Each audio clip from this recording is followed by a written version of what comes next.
He mumu tai, he wāwā whenua, he tani whā.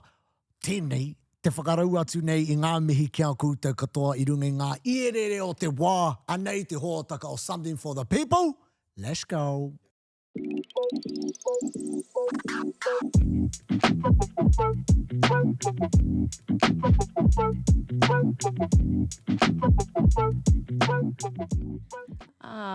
Tēnā koutou e te tokotoru, nā ko parawhenua mea e mahi ana I tāna mahi, kei te pēhea koutou. He tau ana te ngākau. Wai mari e katoa tātou e I te maroke o tēnei rohe o tātou. O kari maroke, mākura wātu. Engari, hare te mea uipuki hea. Ai. E ringa anō koe te tuahine, pehea o whānau. Me pono taku kōrero he ua ki te kore whakaro atu ki a rātau I tēnei wā. Kāre anoa kia rongo I akutu ngāne, I tūranga. Nā reira, kei te paku māharahara, engari e whakapono ana kei te pai rātau katoa. Hoi anō, e whakaro nui te ana ki taku I rāmatu ko tana huritau tuarima I te rānei. Ki tūranga, nā reira, te ragi aia, e mihi ana anti kia koe aha kua taku mōheo ka kore rawa koe ki te I tenei. Kātahi anō au ka kite. Tēnā koe I te whanaunga mai au ana, Henry Phillips, yay, service from Wairoa in time to watch this. Ka pai, huro. Ai. Taku rongo, ua ka kōrero anō tātou mō ōhaerenga mā brau. E rangi, ko Wairoa tētahi o ngā rohe I tino karawhiua, ne? Tino te karawhiua, ai. Nō reira. E tangi ana te ngākau ki a koutou. Hei te roanga atu o tēnei hōtaka, ka kōrero hia tēnei take e mātou, o tira e tātou. Ko ngā kaupapa haere ana I tēnei hōtaka. Ara no atu, nō reira mea hua horo tā tātou koke, ne? Kei te kōrero tātou kia Nanaia Mahuta a ko ake nei, me nā raini ka whakawet kā mai I tana waia. Hoi anō, Nanaia Mahuta a ko ake nei, ko kōrero ana kia Bailey Mackey a ko ake nei anō hoki. Anō, mena ka whakakangia e ia tana waia. Nā, mena kāre koutou I te mōhio ko waia Bailey Mackey, he tau tohi toiro te ao pāpāho. Tana kamupene kei te pāpāho I te matatini. Chloe Schwalber, ke ai e tahi kōrero mō ngā take o te wā, I haere koe ki ngā wāhi maha, ki te kōrero mo I nei take. Ai. So on that, me kōrero tātou, mō te wāhanga e whaia ke nei ko Something for the Pūronga People. Oits.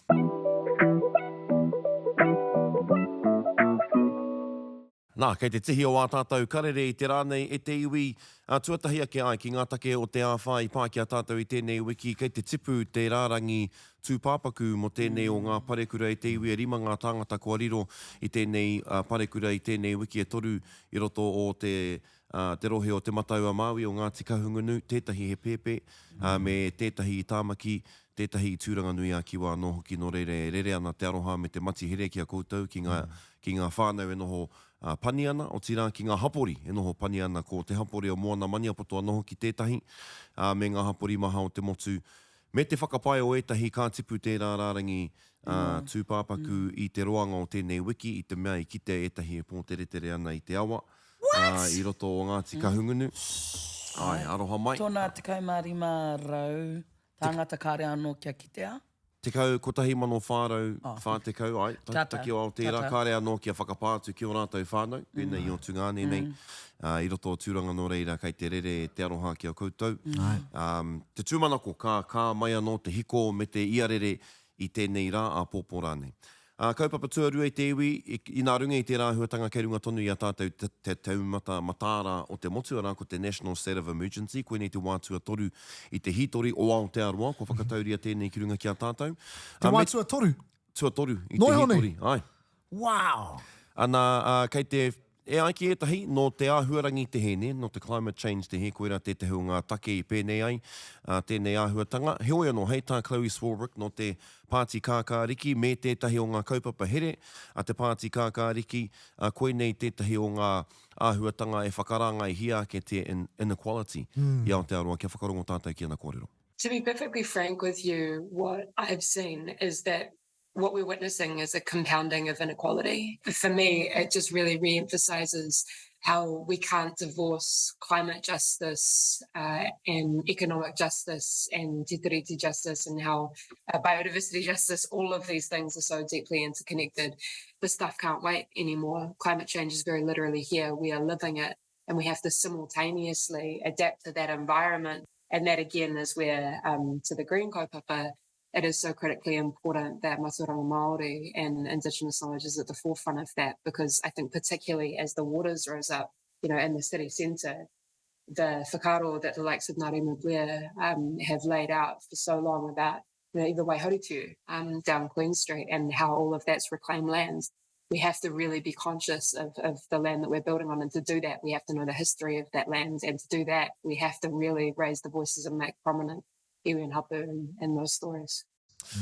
Ai, tēnā koe Chloe e nā whakaaro rangatira.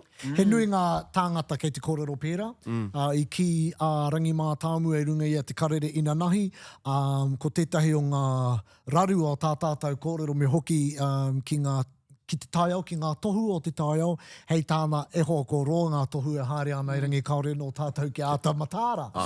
Ki e rā tohu, ne? Kia paku aro atu. Nā, i ai ne, kua pāe ne, take ne, kei tiki, wow, kua horere. Hoi no. Nō reira, e tātou mā, ko te kaupapa wera i tēnei wā, e whakamākūkū nei, ai te whenua o tira i ngā whakaaro o te iwi whānui, ko te ā whānui.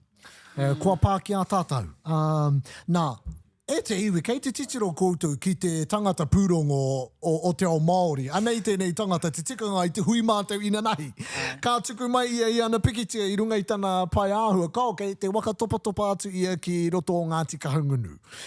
Kororo mai mo ngā mahi. E ngā mea ki te koe pau? Ai, me haere tātou ki o tātou hapori Māori, ne, kei reira e poke ana e te waipuke. I haere atu, ka tangi te ngākau ki a rātou. Ia tātou i roto rua nei, tino kore nei tātou e mōhio ki te kino tēnei waipuke i te mea e whiti ana te rā, e manoke ana te whenua. Engari i reira, i horo katoa o rātou whare, te awa o ngaru roro, i wāhia o na pāpāringa, ana ka waipuke katoa tērā wāhi no reira, i haere au ki te urupao o māhu i reira, kua turakina katoa tia ngā kōhatu o reira. Ngā whare i reira ngā whānau whakapaipai ana no reira ka rere te aroha ki a rātou. Ana i kōrero hoki au ki etahi o ngā whae i reira, ahakoa te mōrikarika o tēnei āhuatanga tino whakamiharo au i te wairua toa o tēnei hapori kia tituroa ke tātou.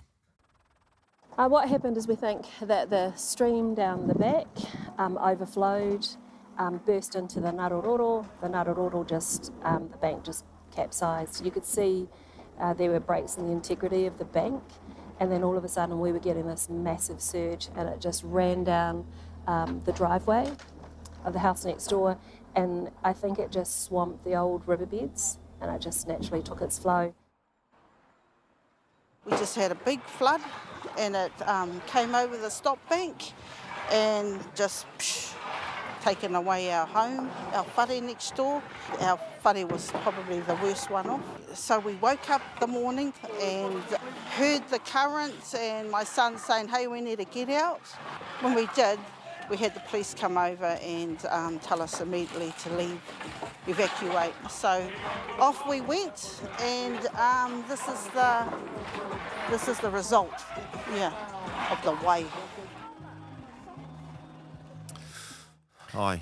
Ka roha, he hapori tērā, ko tahi noho tērā whare, au ki ana i te Māori. Nōna te whare, engari i reira katoa ngā ringa āwhina o te hapori. Koira tētahi o ngā āhuatanga miharo i puta. Aha kua tēnei āhuatanga, tēnei taumahatanga kua taukirunga ki a rātou, kua rangi tāmiro hi a rātou e tēnei parikura. Ai. He mea whakakotahi ngā iwi, ne? Kei roto i te pauritanga, te māramatanga e whiti ana. Nā, e harai te mea e whaiti noho ana ki a Ngāti Kahungunu. Tai rāwhiti, tō whānau. Tai tokerau, tō whānau. I ki tau i te pōhi a Quinton Hita, ko toru rā rātou e noho ana i te pauri. Hiko kore. Hiko kore ana. Hei, e te pai. Kere ama, i tai atu koe ki roto i te whānau rā. Ana nei tātou e noho waho atu nei i te rātu āhuatanga. Me pēha tā tātou tautoko. Tega. I e rā whānau. Ne? Tega. Hea e tahi whakaro i puta. Ai, he rahi ngā whakaro e rere haere ana i tēnei wānei, ana kei te ngā pai pāhopori e tahi nama pēke. He wāhi hei tuku koha, Kei te whakaritea e te arawa tētahi wāhi i tēnei rānei. Anei te tahi, Hidden Figures, te o hea te pai āhua. Kei te whārangi a Save Our Babies anō hoki, kahi rata Oli, e kohi ana i ngā rawa i roto rua nei. Nō reira haere, kimihia ngā wāhi i runga i ngā pai pāhopuri e pai tō hari rawa atu. Koera tētahi āhuatanga i te aranga marae i roto o Flaxmere. He wāhi pōhara, engari e ki ana te whare nui, te whare kai i ngā rawa, a te hunga rawa iti. Ki te tautoko i te hunga kua pare i tēnei parekura.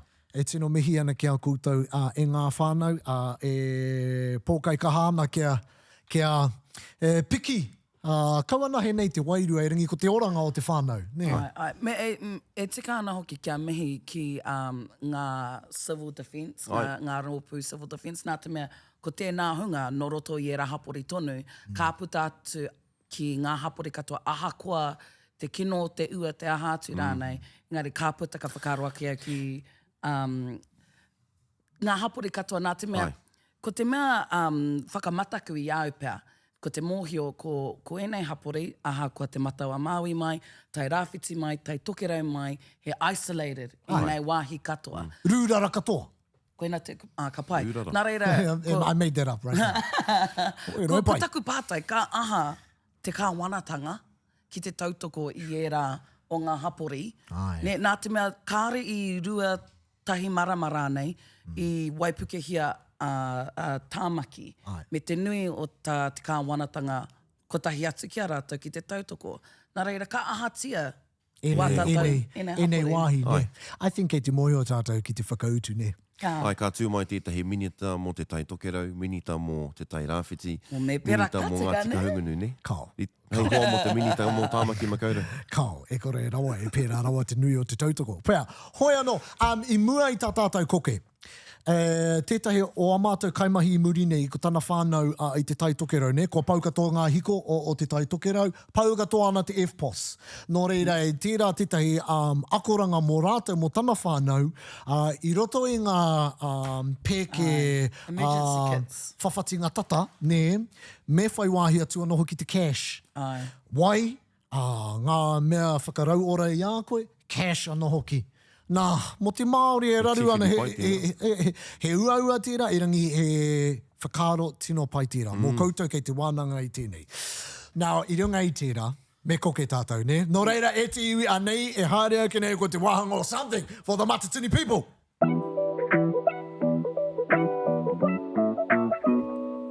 E hoa mā, koe nei tā tātou haka feels whakamutunga. Ana ko wai ke atu, Angi-who. Angitu. Tētahi o ana tinos.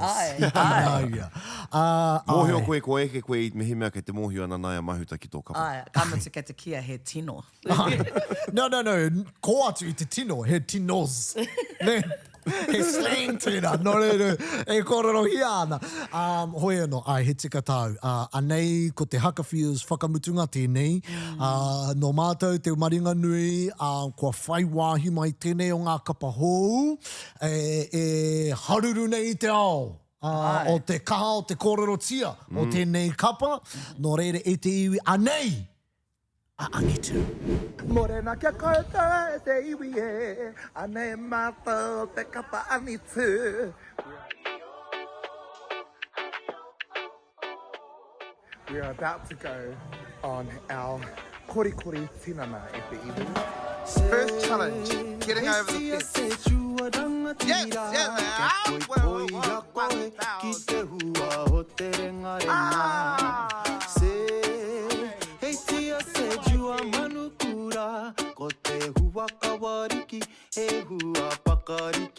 Say it with me. Ti, tawana, whakamaro hirohi tere kapohe. Omana wara, omana wakuaka. Kia taru pai atura kotere aro. It's funny. Just want to let you guys know, the last time we did this hill, I spewed. And this time we cracked it, it's fun and I'm Waidahi, and this is us before the top drop. And this is us after the top drop. Hello, my name is Filipe, and this is me before the top drop. Whānau, my name is Filipe, and this is me after our top race, before the top drop. This is Greece after the top drop. This is us before the top drop. This is Angitu. I love by here after my top drop. It's your girl Petty and this is me before the top drop. Hi guys, it's your girl Petty This is me after a top drop.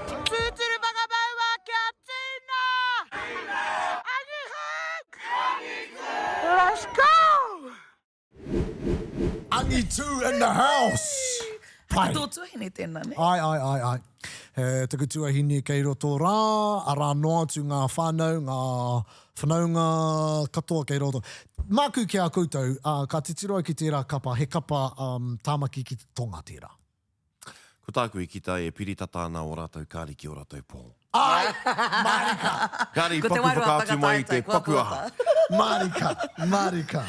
You know, I kōrero tātou I tērā atu wiki mō te marketing strategy o etahi kapa, ne?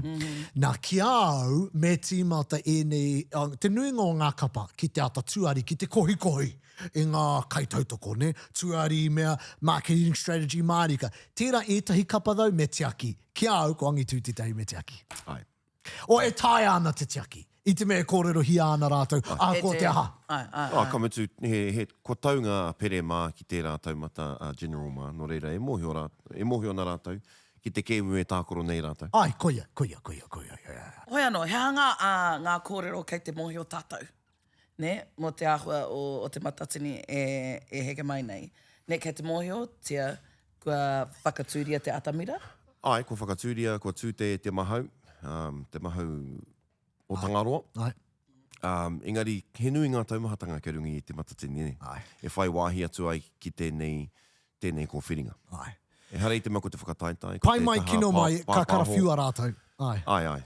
Nō reira, ko te muraua te tini, ko te wene rewa te mano I tēnei wānei. Ai, e hui ana te puari. Tētahi atu o ngā kōhimuhumu, ne? Ore ko a rātou a wanga ki te wāhi e tū nei te atamira, ne? Pai noi ho tērā wāhi. E ringi ko te whira kei waho mai I te ana wai, ne? Ko te field A, ke tētahi o ngā tino raru. I nā waipuki hia tērā, koe rā te whira e puritia ana, ngā stalls e puritia ana, ngā mea maha o te matatini. Kei noho tātou ka wareware, e harai te mea ko te matatini he kaupapa mahi kapahaka noiho, ara noa atu ngā kaupapa e haere ana I te matatini. Koe rā tētahi o ngā tino raru e kore pēr e taia te rongo ā, mena ka āwhāmo. Ai, Courtney... Bennett. Nā, hei tāna, ko te raru nui ki te waipauname, ko te hoki atu ki te waipauname atu I tāmaki I te kaha cancelai, kare hoki ai te mohi ki te kōrero Māori, te kōrero Pākehā I tēnei wai hika mā. Ai. Kia whakatikau I taku kōrero e te iwi kātahi anō tētahi ka whakamaumahara mai kāre a te rerenga kōtuku e tū ki te matatini. Engari, e whakaaro nui ana kia koutou ki ngā uri. Koe re te take I wareware au I te mea kāre rātou I roto. Hoi anō. He manuhiri tā tātou. E te whānau. Kōrero ana mo te matatini. Koe nei pēr te tahi tangata e mōhio ana ki e tahi o ngā kura huna. E ringe e whakapai anau e kore I e whāki mai. Kei noho tātou ka pōhehe ko tēnei tangata he kai pāpāho nā hene ka hore. I roto I te waihirere I ngā wao mua. Karau te mohe mena I whai wāhi ki te atamira I te tau iwa te kaumawari, mana e kōrero. E rangi! Ko ia te kai paki nui I runga I te atamira I roto I te poi, mō pro ariki nui, I te tau rua mano te kaumātahi, ki tūranga nui a kiwa, te tumu whakarai o Pango Productions, Bailey Mackey. Tēnā koe, Chief? Morena. Ngā honore nui I uhia koe I runga I au shei te ata nei. Kai paki nui, koera noi ho te... Tēnā tō mahi! Te taumata. O ngā taumata. O taku tū ki te matatini. Ai. Tēnā koe. Koe anō. Chief, he kaupapa nui tāu, ko koe te tahi o nei movers and shakers I roto I te ao Māori. A ko e mohio tia ana, e rongo nui ko I roto I tēnei ao nei. Kaore pē te marea e tino mohio ana ki te mana nui, kei runga I a koe ki te āta whakarite, ki te pāpāho, I te matatini, ki te ao whānui. Nā, how te pai, te kino raini, o tērā mahi, o te pāpāho I te matatini ki te ao e hoa? Me ki pēnei au, e rua ngā wāhanga hōna, ne? Ko te wāhanga tuatahi, he ngāwari, nā te me kei ngā kapa te mahi nui, te whakaputa I o rātau auahatanga I runga I tā tāmira. Ki te ata whakaro au, te nuinga o aku mahi I roto I te ao paho, ko au te kaihanga auaha. Engari I tēnei kaupapa, ko kei ngā kapa te mana nui. No reira, he ngāwari te hopu I a rātou. Engari, ko tērā atu taha, ko te taha tō rangapū, e kōrero hia e koutou I muara, no reira, ko tērā taha tērā. No reira... Koira te taha taumaha, te pīkau, me ki rā I ngā wawata tēnā, ko te wāhanga kia te reo tātaki, te māngai pāho, te matatini, Aotearoa Kapaka Limited, ngā kapa, taku whānau. Koira te mahara nui. Ko atu mahi, ki aku whanaunga. Backstage tickets.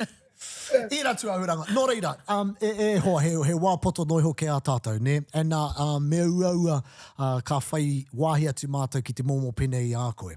Te matatini, te broadcast. Kua panoni teihana te matatini I tēnei wāne. I mua ko whakaata Māori, I naine ke runga I te reo tātaki. Nō reira, tērā. Hea e tahi o ngā mea hou ka kitea e tātou I tēnei broadcast e tū mai ana, Chief? Well, tuatahi, ko taku whakautu tuatahi, kei ngā kapa pē te whakautu tika mo tēnā, no reira, ko tā pango, ko te hopu I a rātou, no reira, ko te manako, e he ki ngā mea hou ka puta I a rātou. Tuarua, ki au nei, ko hoki ki te reo tātaki tēnei tau, no reira, e tarea te whakawhānui, me ki te tirohanga a tēnei me te kapahaka ki te marea. E hari I te mea, ko te nuinga o te hunga mātakitaki a whakaata Māori, e mātau ana ki tēnei toi, ki tēnei mahi o tātou tīpuna. No reira, tirohia te kaupapa a Wairangi Kōpū, Road to Matatini, I runga TVNZ Plus, tino heka tauana a Wairangi I ona mahi. No reira, ko tērā kaupapa. Tētahi e trai ana te hopu I te marea, nā te mea kai te mohi o tātou heka kaupapa nui tēnei, me whakatoha atu ki te ao whānui. Chief, I te mea kei konei koe, ka whati te tai, ka pāo te tore e ai ki te kōrero kātu, te matatini a tērā wiki? Ai, kuna o ki te pātai nui. Well, hey, koera, ko te kōrero, I taumai ki au I te pora mai. But, you know, who knows what can happen? Are we allowed to speak English or just Māori? Kōrero. No, but who knows what can happen. So at this stage, we're preparing. I only live a couple of streets from Eden Park, so went past this morning. They're still putting up the marquees. I'm just really keen for whangara to get out of home, not because so they can perform, but because they've booked my bar groove. So I'm really... Don't tell everyone! We'll see you there. E kore te koe e o. Ko tai anō te pātai hoki. I was talking to Derek and Rose about it on Sunday night, and the power was going out, and you know things were falling over around their house, and the most important thing was, hey, bro, we're going to book this bar. So it's good. Priorities, Kaz. Priorities. I runga I tēnā, kei te pēhia tō whānau I te tairawhiti I tēnei wā? Katahi anō kua kōrero ki taku papa me taku I rāmatu. And ko au tētahi kei te āwhina I te... How te kupu Māori mō ngā satellites? So I've been involved in a group of Pirau that are living outside that are trying to establish... look, we went out and bought a whole lot of Starlinks to get to the whānau down there, and they've been flowing in today. I think the first priority is comms, the second priority is obviously food and water, power, generators. It's interesting that those up the coast, because of kind of how infrastructure works, are actually a bit more resilient, and because of the isolation, this is a strength. They're not part of a kind of systemic grid of kind of power infrastructure and sewage and things like that, like in Gisborne. But Gisborne's pretty bad as well. But like I said, just talked to my nephew and my dad, probably for the first time in 3-4 days. And so now they're all good. Sky's back on. The old man's got rugby, and all is good. All is good. E te rangatira, ko pau te wā ki a tātou. E mihi ana ki a koe pau. I oatia hau, ka pātai au ki a Bailey ki haere mai, hei manuhiri ka ki mai. As long as ka riri te koe ki te reo irirangi o Ngāti Porou, me te pātai mo te kapa o pango. So, e kore au e pātai mo te kapa o pango, maybe on the next time that you come back, ka wāna ngā tātou I te rā take tino nui. How's they get te kāko hau? Tika. Hoi no, ngā mihi e kara e ka kite I a koe te matatani ne? Tēnā koe kāta. Ai. Tēnā koe. Ngā mihi, no reira. Hei nui tēnā. Nui. He nui ngā take I puta. Awe. Ai, e haere tonu ana. Ai, ko kite I ngā Mackeys. And e haere ana whangaraki groove bar. Koe rā ngā pūronga nui. O mena ko ka wate puta. ki a tātou e te iwi. Hoi no, ko mātui kone I tātou ma. E mihi ana. Hea ke mua I te aroaro. Ko te matatini a tērā wiki. Ahia koe haere atu ai? A te mani. A te mane, kei te haere koe ki te pōhiri? Tō kapa? I tēnei wā, kei te whiriwhiri tonu mātou, nā runga I ngā huatanga o te mate korona. I hau kerekerengi a mātou I tērā wiki. Te kaumārua ngā kaihaka I pāngia I te mate korona. Engari, nō reira koe te kaupapa nui, ka mihi hoki ki ngā uri o Te Arawa, kei takiwā o Papaioea I tēnei wā, mo Smee o mea. E pahikara mārika ana. E pahikara ana tōna whetūrau kiro mita tonu kei tō rātou aroaro. Papaioea, rōtunu te huarahi. Nō reira, mihi ana kia koutou. Ahia tō kapa puta mai te pauri, ka haere ki Tāmaki Makauru. Aua, nā te me kāre ahai te puta I tūranga I tēnei wā, nā reira e tāri ana kia ki te haha te aha. Hoi anō, ko Waimari nā te me koetahi o mātou kāre e noho ana ki tūranga, nā reira, mena ka tonoa au e taku kapa kia haere ki te pōhiri, ka haere atu au, hei kanohi, mā rātou, engari, e whakapono ana hau e kore pēpēna o e whakapai ana, koena te tūmanako. Ai, e tino mihi ana ki ngā kaipahikara o Smee o mea. Hari te mea whainti ana ki te aroa, he maha ngā uri e pahikara ana. Nō reire mihi ana ki a koutou. E mihi ana ki a koutou katoa kua tākupu mai, kua tuari, kua manawa mai I te hōtaka, ma a koutou tautoko tēnei kaupapa kārewa ki hiaraini. Nō reire mihi ana ki a koutou katoa. Tēnā koura, tēnā tātou, mihi ana ki ngā manuhiri. Tēnā tātou. Oi, hei te atamira. Hei te atamira. Yeah, that's my wall. Ngā pau ko ngā tangata o roto we all have the hai papa ki a haere ki tua. But te tiro whakamuri kia pai ai to anga mua. Karanga ana ki ngā hau e whā. Ke tau te mauri ki runga ki e nei taura, e nei tauira, e nei pia. We all going up, see ya, we don't wanna be ya. Nah, ko tātou tērā. I'm just trying to build intergenerational wealth. Mo aku tamari ki maha aku moko puna. You know why? Cause they all come from Arataura.